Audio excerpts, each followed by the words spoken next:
Well, City Hall in Webb City will soon add a tornado shelter on site. City officials plan to move the existing shelter near the corner of Doherty and Liberty to the Main Street location. It hasn't gotten much use at the North Side location, and officials hope that will change with a move to City Hall where they don't have one. It will only be open for public use during business hours. Signs will be posted directing residents to nearby shelters when they're looking for protection after hours. JPD has a full-fledged drone team with certified pilots putting eyes in the sky. It makes everything from searches to crime scene inspections easier and faster. 10 officers are now trained to fly the Joplin Police Department drone. The onboard camera can zoom in on specific areas and even capture a heat signature on video. The drone team is similar to the SWAT team or K-9 units in that it capitalizes on a rapidly developing, very specialized area of law enforcement. You can't see into buildings. I mean, that's a given. So those areas are harder. Wooded areas, that's where the FLIR capabilities come in, because even in wooded areas, I mean, you can still pick up some heat signatures. The JPD drone team has been operating for about a year with several operations during that time. That includes searching for suspects, tracking down lost children, and surveying crime scenes from overhead. A Southwest Missouri policy agency is going under the microscope. The Joplin Police Department is under review by the Commission on Accreditation for Law Enforcement Agencies, or CALEA. The assessment is held every 4 years, looking at everything from jail booking procedures to use of force and hiring practices. It's very important for us as an agency because it holds you to a lot higher standard. That is a national set of procedures and policies and standards that we try to achieve. Members of the public can submit comments as part of the review process. That will take place on Tuesday, April 13th at 4 p.m. at the Joplin Public Safety Training Facility. This week is National Public Safety Telecommunicators Week, a time to celebrate the efforts of 911 dispatchers nationwide. This year, it has little extra meaning in the state of Kansas. That's because the state now recognizes dispatchers as first responders.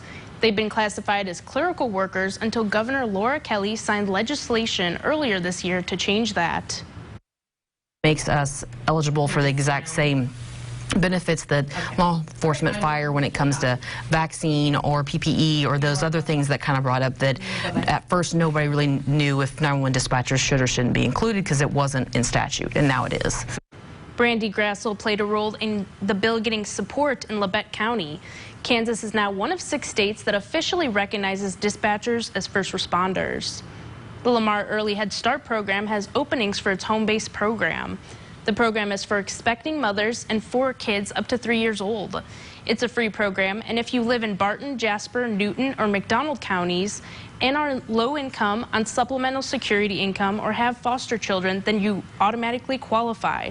This program provides a weekly home visit and helps enhance children's brains through parent and child interaction, give developmental screenings and health services, monthly home enhancement projects, and more. And I go in, and if there's an area like fine motor or gross motor, like they're walking, I will bring the toys appropriate for that or equipment appropriate for that to help them with that development. And we do family goals to also help with this development and anything the family wants help with. Blackman adds, although they have 2 immediate openings, they will have more within the next month. If you want to sign up for the program or are looking for more information, we have that up on our website, 4stateshomepage.com. Crawford County residents have a couple of chances to get their COVID-19 vaccinations this week. Tomorrow, the Community Health Center of Southeast Kansas will hold a clinic from 11 a.m. to 2 at Meadowbrook Mall in Pittsburgh. Officials will administer the Johnson & Johnson vaccine. Then on Wednesday, the Crawford County Health Department will host a clinic at the Lincoln Center in Pittsburgh from 9 a.m. until noon. Officials there will administer the first dose of the Moderna vaccine. Residents are asked to bring a completed consent form. We have the link on 4stateshomepage.com. A local coalition is educating teens about the dangers of vaping. The Joplin Area Safe Teens Coalition presented the truth about vaping to students this afternoon. Local health professional Peggy Beck says vaping is more dangerous than smoking cigarettes because of the chemicals vaping products contain. I know in the school systems they are finding more and more kids with vapes that are being brought into the school. Again, kids are able to obtain the Juul, the different type of flavors that they like to, from whether it's friends or family, actually parents that actually give this to their children because they think that this is a safer alternative to smoking cigarettes. Later this month, the coalition will hold an event for parents to make sure they're educated about the dangers of vaping as well. Most people pick up the game of golf at a young age, but one man didn't start teeing off until he was 60. Coming up now at the age of 100, he has no plans of slowing down, and he's getting a lot of support on his journey. Time now for a red, white, and blue salute. Cecil Smith of Joplin served in World War II from March 1943 to March 1946.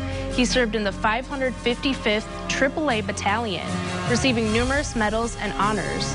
We salute you, Cecil Smith, and thank you for our freedom. If you'd like to nominate a veteran, military personnel, or public servant like a sheriff, go to Red, White, and Blue Salute on our website, 4stateshomepage.com. This is Action 12 News.